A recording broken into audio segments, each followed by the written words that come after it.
What is SOH CAH TOA? SOH CAH TOA is an acronym for remembering the three main trigonometric ratios. So here we've got a right triangle. The hypotenuse is the longest side and the side opposite the right angle. If you're looking at a specific angle, you can use the terms opposite and adjacent for the sides. The opposite is the side opposite a specific angle. The adjacent side is the side next to a specific angle, not including the hypotenuse. What does SOH CAH TOA stand for? So, part of SOH CAH TOA stands for sine of an angle equals opposite over hypotenuse. The ka part of SOH CAH TOA stands for cosine of an angle equals adjacent over hypotenuse. The toa part stands for tan of an angle equals opposite over adjacent. Let's look at an example. Here we have a triangle with a side of length 17 and an angle of 62 degrees.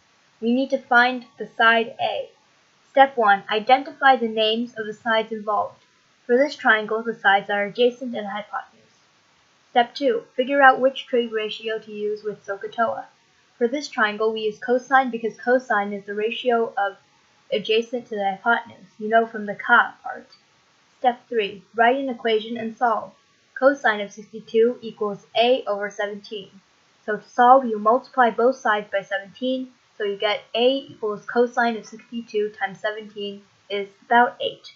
So side A is about 8 units. Let's look at a different example.